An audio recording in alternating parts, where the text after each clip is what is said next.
little bit of a shoe rabbit hole today. And I forget what triggered me. I think it was somebody asked me about like barefoot shoes and like ultras or something like that. And it's an oldie but a goodie rabbit hole. So years and years and years ago, there was this huge this is like back in the day of crunches are bad for you, squats are going to kill your pelvic floor, only wear barefoot shoes. And that was like a whole thing, probably late 2000s, early 2010s, maybe even a little bit after that. And I feel like there's a little bit of a resurgence again. And so I always like to kind of see what's out there. And so I did a quick little Google search.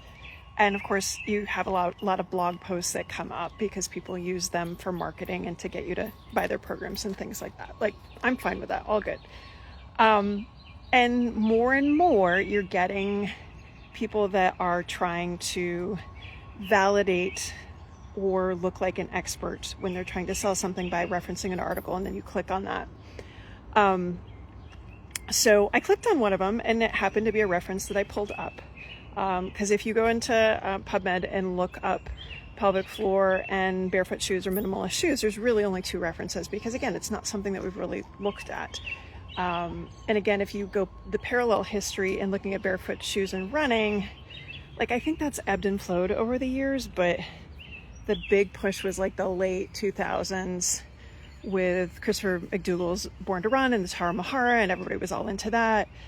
And now we're back into like the big cushiony, big stack shoes again. And the fact of the matter is that, like, it just depends, but not everybody should be running in barefoot shoes. So anyway, back to what I looked up. So this particular blog post, like, these are all the reasons that you should be in a barefoot shoe. And some of it was more specific to like strength training. Like, yeah, absolutely. I think actually Laura Green even had a post on that this week when she was doing an ad for Noble. Like, yeah, I do not wear my running shoes to the gym. Absolutely not. Because for lifting, I don't want that cushion. I want a little bit of a flatter shoe. I want a, minimal to zero drop. But, it makes sense. Running and lifting, two different things. I'm going to have a different purpose. I'm going to need a different shoe. So like that, I can get all on board with. But this is kind of what's ticked me off. So you go to click on the reference, because the average person won't click on the reference. Okay. I click on the reference. Abby, get out of there. And so you click on the reference, and usually it'll click right to PubMed, which totally fine with. But did you read beyond the abstract? And this is where, yes, it is frustrating that if you click on PubMed. So what PubMed is, it's a listing of peer-reviewed literature, and there's certain requirements to be listed on PubMed and certain levels of evidence and things like that. So click on that. This happens to be a free open access, which is great. Open access means that anybody can read it. You don't have to, it's not behind a paywall or anything like that. So I pulled, and it happened to be that the two papers that were up were relatively recent, and same author. So it similar kind of purpose that they're looking for, a different data set though. And both of them said specifically in the papers that they were looking at nulliparous women. Specifically, because guess what? There's probably a difference in what you would expect with pelvic floor function between someone who has or has not had a baby. Because there's about 9 months of things, and then this big thing that happens at the end called delivery. I don't care whether it's a C-section or a vaginal delivery. Ooh, it's raining. But there's going to be some differences, and we're still working on establishing like what the pelvic floor does, period, when you run. What the pelvic floor, is there a difference between people that have leakage and prolapse symptoms and pelvic floors, and so there's a lot we don't know. So again, no problem with that. No problem with you referencing an article about nulliparous, but you did it in a blog post that was directed towards selling your postpartum program. And that's where this is the thing.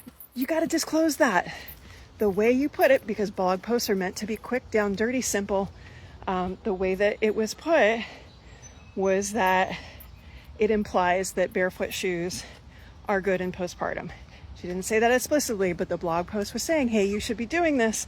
And considering the program has the word mom in it, that would be the assumption. So again, don't actually care if you reference that. Disclose that the research was on nulliparous women, aka women who have not had babies yet. And one of the studies, I think, was only 10 people and the other was like 50. So again, it's the beginning of a conversation. And we can use that information to extrapolate and kind of look at things more. Clinically, we can use this to ask better questions in postpartum. But just freaking disclose. That's my point. It's just disclose it. Because how many clicks did I have to do to get there? How many questions did I have to be like, was that what that really means? And the average person that's going to read these blog posts and decide is not going to do that. And I see this more and more and more and more. I referenced last week, and we'll probably have another post about this, about the Runner's World article about high-waisted pants causing pelvic floor issues. And the author herself, when I messaged her about it, I was like, hey, she's like, yeah, it's nulliparous women. And I think the article they referenced was sports bras and not pants, but she did one on pants. But anyway, point being,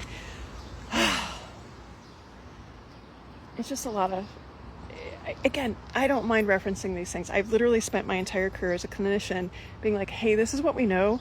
We don't have any data on this specifically for what we're looking for, but this is kind of what we're thinking, and this is why we think we can extrapolate this, and maybe why we can't extrapolate this type of stuff for our postpartum population. So that's what I got to be in my bonnet over today. So tell me about your experience with barefoot shoes.